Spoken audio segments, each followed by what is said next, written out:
قل إن كنتم تحبون الله فاتبعوني يحببكم الله ويغفر لكم ذنوبكم والله غفور رحيم۔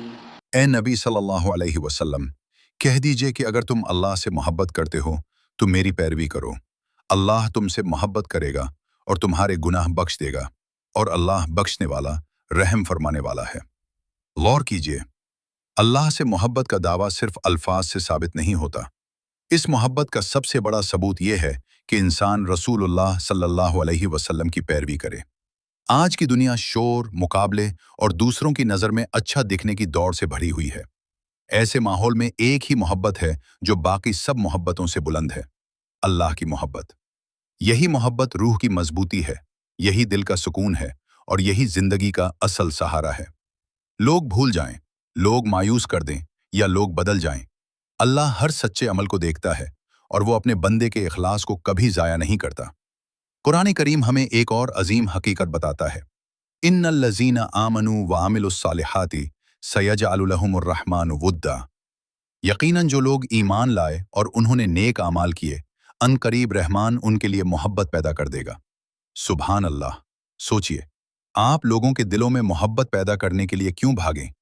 اگر اللہ آپ سے محبت کرنے لگے تو وہ محبت بھی عطا کر سکتا ہے جو دنیا کی کوئی کوشش حاصل نہیں کر سکتی۔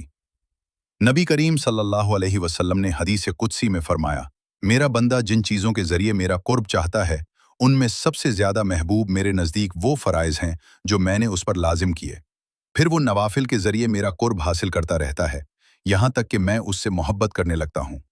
سبحان اللہ! اللہ کا اتنا محبوب بن جانا کہ آپ کا ہر قدم، ہر لفظ اور ہر سوچ اسی کی رہنمائی میں ہو، اس سے بڑھ کر اور کیا مقام ہو سکتا ہے؟ یہ قربت صرف ان لوگوں کے لیے مخصوص نہیں جو مکمل ہیں، بلکہ یہ ان لوگوں کے لیے بھی ہے جو کوشش کرتے ہیں، جو خلوص دل سے نبی صلی اللہ علیہ وسلم کی پیروی کرتے ہیں، اور جو اللہ کی طرف رجوع کرنا کبھی نہیں چھوڑتے۔ اللہ کی محبت اطاعت کے ذریعے حاصل ہوتی ہے، اور اس محبت کی کلید ہے رسول اللہ صلی اللہ علیہ وسلم سے محبت اور ان کی سنت کے مطابق زندگی گزارنا، کیونکہ قرآن ہمیں بتاتا ہے کہ رسول اللہ صلی اللہ علیہ وسلم کی زندگی ہمارے لیے بہترین نمونہ ہے۔ تو آج اپنے دل سے ایک سوال کیجئے، کیا میں واقعی اللہ سے محبت کرتا ہوں؟ اور اگر کرتا ہوں تو کیا میری زندگی میں اس محبت کا ثبوت بھی موجود ہے؟ اپنے دل سے جواب لیجئے، کیونکہ اللہ سے محبت صرف ایک احساس نہیں، یہ ایک راستہ ہے، اور اس راستے کا نام ہے اطاعت۔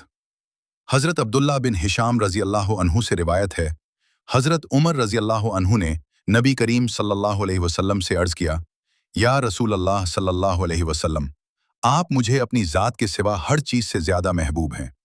نبی کریم صلی اللہ علیہ وسلم نے فرمایا، نہیں، جب تک میں تمہیں تمہاری اپنی جان سے بھی زیادہ محبوب نہ ہو جاؤں۔ حضرت عمر رضی اللہ عنہ نے عرض کیا، اب آپ مجھے اپنی جان سے بھی زیادہ محبوب ہیں۔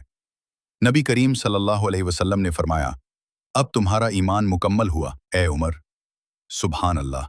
ذرا اس لمحے کو اپنے دل میں محسوس کیجئے، یہ صرف محبت کے الفاظ نہیں تھے، یہ دل کی ترجیحات بدل جانے کا مقام تھا۔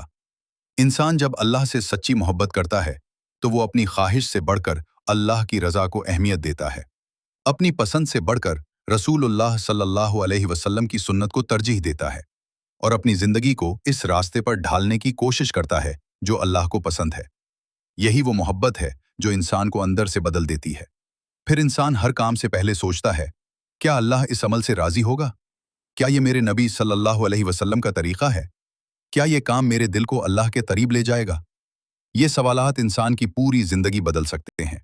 اللہ کی محبت حاصل کرنے کے لیے انسان کو کامل ہونے کا انتظار نہیں کرنا، بلکہ کوشش شروع کرنی ہے۔